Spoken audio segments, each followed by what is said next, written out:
अस्सलाम वालेकुम दोस्तों, वेलकम बैक टू आवर एजल project management and scrum framework course. पिछले लेक्चर्स में हमने बात की थी स्क्रम के आर्टिफैक्ट्स की। हमने देखा था प्रोडक्ट बैकलॉग और स्प्रिंट बैकलॉग क्या आता है, इनकी कमिटमेंट्स, प्रोडक्ट गोल, स्प्रिंट गोल और उनके पर्पसेस और कैरेक्टरिस्टिक्स। आज हम बात करेंगे स्क्रम के थर्ड आर्टिफैक्ट इंक्रीमेंट की और इसकी कमिटमेंट डेफिनेशन ऑफ डन की। हम देखेंगे what is increment, what is definition of done, इसका पर्पस क्या है और इनकी करेक्टरिस्टिक्स क्या है। Okay, let's see what is increment. Increment is the working product output of a sprint. हमने एक स्प्रिंट क्रिएट किया, उसका एक स्प्रिंट बैकलॉग था, उसका एक स्प्रिंट गोल था। अब उस स्प्रिंट को कंप्लीट करने के बाद, उस स्प्रिंट गोल को अचीव करने के बाद, उस स्प्रिंट बैकलॉग की वर्क आइटम्स को कंप्लीट करने के बाद हमारे पास क्या आउटपुट आई, उस आउटपुट को हम क्या कहेंगे, इंक्रीमेंट कहेंगे। ये एक वर्किंग प्रोडक्ट होगी हमारे पास। It is the sum of all the completed backlog item, it must meet definition of done, और ये अपने कमिटमेंट के क्राइटेरिया पर पूरा उतरनी चाहिए। ओके, सो देखते हैं इसका पर्पस क्या होता है। अब इस इंक्रीमेंट का बनाने का क्या पर्पस था स्क्रम आर्टिफैक्ट्स के अंदर। सो इंक्रीमेंट का पहला पर्पस ये था, डिलीवर अ यूजेबल प्रोडक्ट। पुराने जो हमारे पास ट्रेडिशनल मेथड्स थे उनमें क्या होता था कि जो प्रोडक्ट कंप्लीट करने के बाद हम प्रोडक्ट को डिलीवर कर पाते थे अपने स्टेक होल्डर्स को, और उसमें बहुत ज़्यादा टाइम लग जाता था, कभी महीने लग जाते थे, कभी साल लग जाते थे। लेकिन स्क्रम आर्टिफिक जो फ्रेमवर्क है उसने इस चीज़ को जो है वो ईजी कर दिया। उन्होंने हर स्प्रिंट के एंड पर एक इंक्रीमेंट जो है उसको स्टेक होल्डर्स को डिलीवर किया, और उसे क्या होता था कि फ्रिक्वेंटली जो है वो टीम जो स्टेक होल्डर्स हैं उनको एक वर्किंग यूजेबल प्रोडक्ट डिलीवर किया जाता था हर वीक के बाद, हर हर स्प्रिंट के बाद, जितना भी स्प्रिंट का ड्यूरेशन होगा, तो हर स्प्रिंट के बाद उसको एक यूजेबल प्रोडक्ट डिलीवर किया जाएगा जो कि स्टेक होल्डर उसको यूज़ कर जाएंगे, जिसकी वजह से उनको पता चल जाएगा ड्यूरिंग द डेवलपमेंट के उनका प्रोडक्ट किस डायरेक्शन में जा रहा है। Provide value to the customers. So increment बनाने का पर्पस ये था कि कस्टमर्स जो हैं उनको उनको वैल्यू डिलीवर की जा सके, और उनको जो है ड्यूरिंग द प्रोडक्शन उनको पता चल जाए कि उनके जो प्रोडक्ट है उसके अंदर कौन से नए फीचर्स हैं, कौन सी इम्प्रूवमेंट्स हैं की ज़रूरत है, या अगर उनके अंदर कोई बग्स हैं वो ताकि टीम को रिपोर्ट किए जा सकें। सो ये उसका जो है वो इंक्रीमेंट का मेन पर्पस है, जिससे कस्टमर्स के अंदर सेटिस्फिकेशन और ट्रस्ट बिल्ड होता है।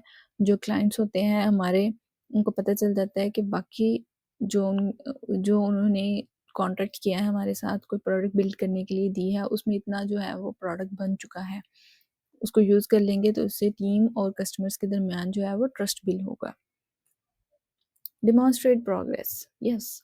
सो इंक्रीमेंट से क्या होता था, क्या होगा कि टीम जो है वो कंटिन्यूसली अपनी प्रोग्रेस डिमॉन्स्ट्रेट कर पाएगी। वो ये जस्ट ये नहीं बता देंगे भाई हमने ये फीचर भी कंप्लीट कर लिया, ये भी कर लिया, नहीं, वो उसको डिमॉन्स्ट्रेट करेंगे कि ये देखिए ये फीचर बन गया है, ये ऐसे वर्क कर रहा है, और ये इसकी इस वक्त ये स्टेट है। जब कस्टमर उसको यूज़ करेगा तो वो बहुत ज़्यादा सेटिस्फाइड होगा, और उसको जो है वो सेटिस्फिकेशन होगी कि यस, जिस प्रोडक्ट के अंदर मैं पैसा इन्वेस्ट कर रहा हूँ उसके वो इतनी बन चुकी है, उसको मैं इतना यूज़ कर सकता हूँ। तो अगर वो किसी स्टेज के ऊपर उसको लॉन्च करना चाहे जितनी वो बन चुकी है तो उसको लॉन्च कर पाएगा। Enable feedback. सो इससे क्या होगा, हमने प्रोडक्ट्स जो प्रोडक्ट है उसको बना के एक जगह पर नहीं रख लेंगे, हम कस्टमर को देंगे, वो उसको यूज़ करेगा, उसके अंदर जो है वो फिर वो फीडबैक प्रोवाइड कर पाएगा, जिससे क्या होगा कि टीम जो है वो अपने प्रोडक्ट को इम्प्रूव कर पाएगी, जो नेक्स्ट स्प्रिंट्स हैं उनको इम्प्रूव कर पाएगी, जिससे जो है वो प्रोडक्ट बहुत ज़्यादा यूज़र सेंटर्ड हो जाएगा और जो है वो काफ़ी ज़्यादा सक्सेसफुल भी होगा। ऑफर रिलीज ऑप्शन, ये मैंने पहले भी बात की थी। इंक्रीमेंट जो है वो हमेशा वो इंक्रीमेंट मानी जाती है, कोई भी प्रोडक्ट को इंक्रीमेंट तब मानेंगे जब वो यूजेबल होगा। तो इसका मतलब है अगर बिजनेस के पास ऑप्शन है और इस वक्त अचानक से मार्केट के अंदर जो है वो उस प्रोडक्ट की डिमांड इंक्रीज हो चुकी है, तो कस्टमर क्या उसको फौरन से रिलीज कर पाएगा। सो इससे क्या होगा, बिजनेस वैल्यू इंक्रीज होगी और उस प्रोडक्ट को बनाने का जो मेन बेनिफिट है या जो गोल था वो अचीव हो चुका होगा। अब इसकी करेक्टरिस्टिक्स क्या है। एक इंक्रीमेंट को इंक्रीमेंट कब माना जाएगा? जब वो इन कैरेक्टरिस्टिक्स के ऊपर पूरा उतरेगी।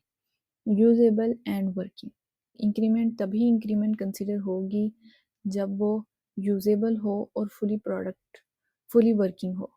जब भी डिलीवर किया जो जो भी डिलीवर किया जाता है वो एक्चुअल यूज़र के लिए काम करना चाहिए और उसकी एक्सपेक्टेशंस के मुताबिक फिर हम उसको फिक्स कर सकते हैं, उसको कंप्लीट कर सकते हैं। तो इंक्रीमेंट हमेशा ऐसी होनी चाहिए जो कि कस्टमर्स उसको यूज़ कर सकें। इंटीग्रेटेड विद प्रीवियस इंक्रीमेंट्स, सो हम हर स्प्रिंट के एंड पर इंक्रीमेंट्स रिलीज करते हैं, तो जो इंक्रीमेंट्स है वो इंटीग्रेट होनी चाहिए दूसरी इंक्रीमेंट्स के साथ। ये नहीं कि हर इंक्रीमेंट डिफरेंट हो और उनको, क्योंकि ये सारी इंक्रीमेंट्स मिलके एक वर्किंग प्रोडक्ट बनाएंगी। हाई क्वालिटी, यस, क्वालिटी पे कोई भी कंप्रोमाइज़ नहीं होगा।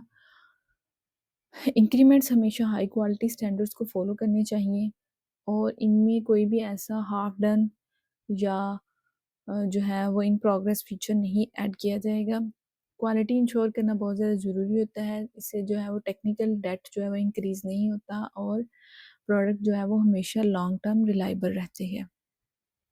पोटेंशियली रिलीजेबल, इंक्रीमेंट इस कंडीशन में होना चाहिए कि अगर बिजनेस चाहे तो उसे रिलीज़ कर सके। ये हमने पहले भी बात की है कि इंक्रीमेंट हमेशा इंक्रीमेंट बनाने का मेन मकसद ही ये होता है कि ताकि कस्टमर उसको रिलीज़ कर सके।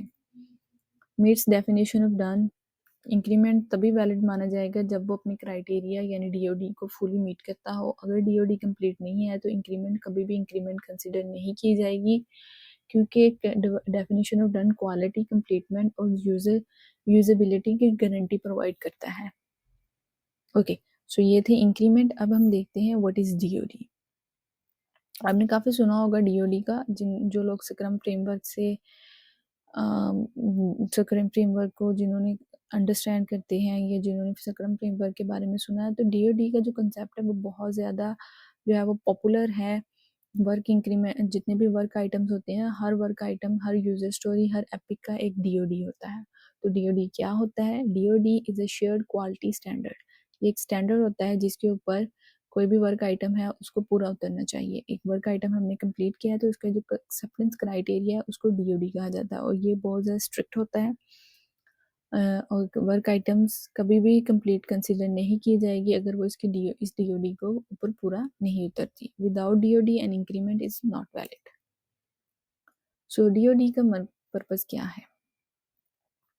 Define quality standard.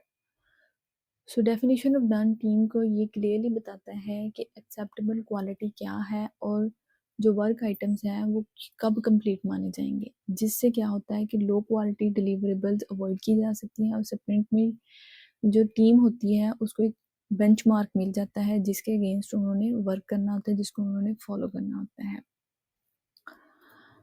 Remove confusion about done. अच्छा, ट्रेडिशनल मेथड्स में क्या होता था, ये बहुत ज़्यादा थी, कन्फ्यूजन रह जाती थी कि जो भी वर्क है उसको डन कैसे माना जाएगा। जो क्यूए था उनका क्राइटेरिया डिफरेंट होता था, जो डेवलपर्स थे उनका क्राइटेरिया डिफरेंट होता था, स्टेक होल्डर्स का एक अलग से ही क्राइटेरिया होता था। तो स्क्रम फ्रेमवर्क ने इस कन्फ्यूजन को एलिमिनेट कर दिया। जब हम प्रोडक्ट बैकलॉग के अंदर कोई भी वर्क आइटम रखते हैं या हम उसको स्प्रिंट बैकलॉग के अंदर लेके आते हैं तो हम उसका एक क्लियरली डीओडी होता है। स्प्रिंट बैकलॉग में कोई भी आइटम तब तक जो है वो ऐड नहीं की जाती जब तक उसका एक डीओडी ना हो, और वो स्प्रिंट बैकलॉग आइटम जो है वो उसको स्टेक होल्डर्स ने अप्रूव किया होता है, जिससे क्या होता है कि हर बंदा जो भी डेवलपमेंट के दौरान, जो इस प्रोसेस के दौरान उसके अंदर शामिल है, उसके बाद जस्ट वही डीओडी होगा। सबका डीओडी जब सेम होगा तो कंफ्यूजन कभी भी नहीं आएगी। Ensure consistency across sprints. So इससे क्या होगा, डेफिनेशन ऑफ डन हर स्प्रिंट में एक जैसे स्टैंडर्ड अप्लाई करने में हेल्प करती है, जिससे प्रोडक्ट इंक्रीमेंट की क्वालिटी कंसिस्टेंट रहती है और हर बार टीम को जो है वो एक नया बेंचमार्क सेट करने की ज़रूरत नहीं पड़ती।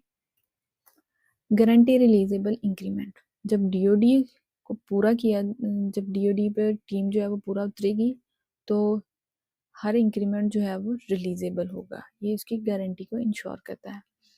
टेक्निकल डेट नहीं इंक्रीज होता है। जब हम डीओडी को पूरा करेंगे ना तो टीम के अंदर बग फिक्सेस कम आएंगे, टेक्निकल डेट इंक्रीज नहीं होगा, और जो प्रोडक्ट है वो लॉन्ग टर्म हमेशा स्टेबल रहेगी।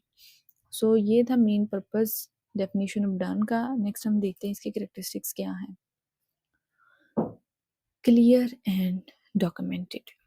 डेफिनेशन ऑफ डन हमेशा डॉक्यूमेंटेड होनी चाहिए और हर बंदे के पास उसकी कॉपी होनी चाहिए, ताकि जब वो डॉक्यूमेंटेड होगी स्प्रिंट के दौरान टीम जो है वो कभी भी किसी भी वक्त उसको एक्सेस कर पाएगी, प्रोडक्शन टीम डेवलपमेंट के दौरान भी उसको एक्सेस कर पाएगी, क्यूए वाले जब उसको टेस्ट करेंगे वो भी एक्सेस कर पाएंगे, स्टेक होल्डर जब अपनी प्रोडक्ट को रिव्यू करेंगे तब वो भी उसको जो है वो फॉलो कर पाएंगे।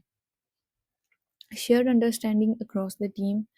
डीओडी जो है वो टीम के दरमियान जो है वो एक शेयर अंडरस्टैंडिंग इंक्रीज करता है। पूरी टीम जो है वो इसी एक एग्रीमेंट को फॉलो करती है, जिससे जो है वो पर्सनल स्टैंडर्ड्स जो है वो क्रिएट नहीं होते। हर बंदे का जो है वो पर्सनल स्टैंडर्ड होने के बजाय एक जो पूरी टीम का एक कलेक्टिव स्टैंडर्ड होता है जिसको उन्होंने फॉलो करना होता है, और जिससे एवेल्युएशन जो है वो बहुत ज़्यादा इजी हो जाती है। Quality focused. डीओडी हमेशा अच्छी डीओडी कोडिंग को कंप्लीट नहीं करती, बल्कि testing, security checks, performance validation और कंप्लाइंस जैसे क्वालिटी एस्पेक्ट्स को भी कवर करता है, जिससे प्रोडक्ट रियल यूजर्स के लिए ट्रूली यूजेबल और रिलायबल बन जाता है। Evolves over time. Definition of done जो है वो एक स्टैटिक नहीं होता। जहाँ पर हमने देखा था हमारा प्रोडक्ट गोल स्टैटिक है, हमारा स्प्रिंट गोल स्टैटिक है, डीओडी जो है वो डायनेमिक है। वो डायनेमिक क्यों है? क्योंकि जब हम अपने डीओडी को जो है वो कंटिन्यूसली इम्प्रूव करते हैं, अपने एक्सपीरियंस के साथ उसको मैच्योर करते हैं, तो डीओडी जो है वो हर स्प्रिंट के साथ ज़्यादा रिफाइन हो जाता है, जिससे हमारे क्वालिटी का स्टैंडर्ड जो बेहतर होता है। जब हमारी क्वालिटी का स्टैंडर्ड ही बेहतर हो जाएगा तो उससे हमारा प्रोडक्ट बेहतर होगा, तो इससे क्या है, हमें लॉन्ग टर्म जो है वो बेनिफिट्स मिलेंगे। Aligned with organisational standards. Strong definition of done हमेशा ऑर्गेनाइजेशन के ओवरऑल स्टैंडर्ड्स, पॉलिसीज और कंप्लायंस रिक्वायरमेंट के साथ अलाइन होता है, जिससे सिक्योरिटी, लीगल या प्रोसेस रिलेटेड इश्यूज अवॉइड किए जा सकते हैं और प्रोडक्ट कंपनी के इकोसिस्टम में स्मूथली फिट हो जाता है। सो ये थी हमारे स्क्रम आर्टिफैक्ट्स की कंक्लूजन। हमने देखा स्क्रम आर्टिफैक्ट्स क्या होते हैं, उनकी कमिटमेंट क्या है। हमने तीनों स्क्रम आर्टिफैक्ट्स को डिटेल में देखा, उनके इंक्रीमेंट्स को, उनकी कमिटमेंट्स को डिटेल में देखा है। तो आई होप कि अब आपको स्क्रम आर्टिफैक्ट्स की कंप्लीट अंडरस्टैंडिंग हो चुकी होगी।